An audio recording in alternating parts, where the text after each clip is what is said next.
Welcome to Deleted Saves. On this episode, Werewolf, the Last Warrior on the NES.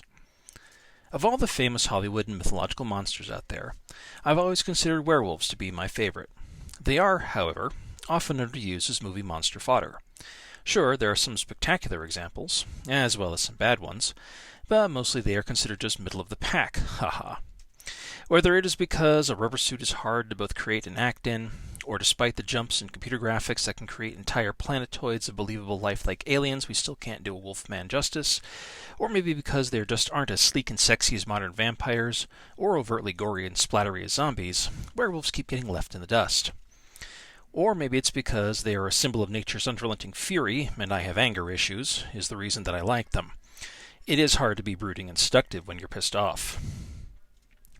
So when I found out there was a video game coming out starring a werewolf as the hero, I was hyped. Like, really hyped. 1990's Werewolf, the Last Warrior is just a footnote in the gaming magazines around that time, more 8-bit grist for the Nintendo mill, but it got my attention right away. A game where you got to play a lycanthrope with giant hook hands, saving what was left of post-apocalyptic America, Japan, East Timor. It wasn't really clear. It was somewhere on Earth, and a stock trope mad scientist wanted to turn everyone to mutants. Sounds like my kind of game. Now, I grew up in a small town long before there was anything like GameStop, or Amazon, or the internet in general. The locals don't think they are small, of course, but that happens in many places around the U.S. where a semi-historic moment happened one time, and the locals decide to capitalize on it for the next century. Our local toy and video game store was at the mall, capitals. And if the game you wanted was not at that mall, I'd somehow have to convince my parents to drive a whole 20 minutes away to the other mall, capitals, in the next small town over and hope that it was at that toy and game store. That was like asking your folks to drive you out to Los Angeles just to get a shitty cheeseburger when you lived in Boston. What do you mean this McDonald's is right here isn't good enough? They're all the same, right? But as I said, I was hyped based on nothing but a few screenshots and my own feelings of grandiosity. I scoured the mall for months. Days came and went, and nothing. I even asked if the store would stock it or could special order it. The answer to this was no. It wasn't popular enough, and no, I could not special order it as it was too costly for them to order one game that I might never show up to purchase. 1990 rolled into 1991, and I figured I would never get a chance to play the game I'd seen in a few screen images and the game's press. I'd saved money for my birthday, I'd done extra chores for pay, I'd even put aside Christmas money for it. In a last-ditch effort, one cold January day, I called the toy and game store in the next town over. Had to break out the phone book for that one, and see if they had a copy. They did. Exactly one copy of Werewolf, the Last Warrior. My time to shine had come. I begged the store manager to hold it, which they would do for a few days. I then begged my mom to drive that 20 minutes away. I got lucky. She had an errand in that distant small town, and my grandmother wanted to come along because she rarely got out of her house or even smaller town, so it would be a family trip.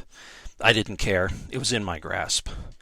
We drove to the next town over, entered the other mall like I'd just busted into the United Nations demanding world peace, and collected my prize from the disinterested 20-something behind the register. I could finally be the werewolf. I got it home, slid the game into my console, and began. And the game was okay. It's not bad. It's not good either. It's a platformer where you destroy mutants and robot sprites repeatedly over 5 to 6 levels. If nothing else, it was worth completing it just to see the endgame screen of a werewolf holding an American flag triumphantly over its head, added post-translation as this game was created in Japan. I never got past the second level of the game myself, never having seen that screen until the internet pop culture machine collected it years later, and I soon got bored and never played it again. I'd fallen victim to the hype I'd created in my own head. I'd gone crazy hunting down any scrap of information I could find just because of a few screenshots of something I liked, something I identified with, something that looked bigger and more amazing than it ever could or would be. And in the end, I got a so-so product that left me cold. A lot of the games industry today relies on hype, or half-truths, on deception and broken promises, and products fixed post-launch just to make money. Many people fall for it time and again, and will continue to do so for years to come. I cannot blame them. I was right there with them. And the company leaders just laugh, collect their cash, and ask, "Did you expect anything to be different this time?" Werewolf: The Last Warrior taught me to temper my expectations, to be more careful when I spent my money.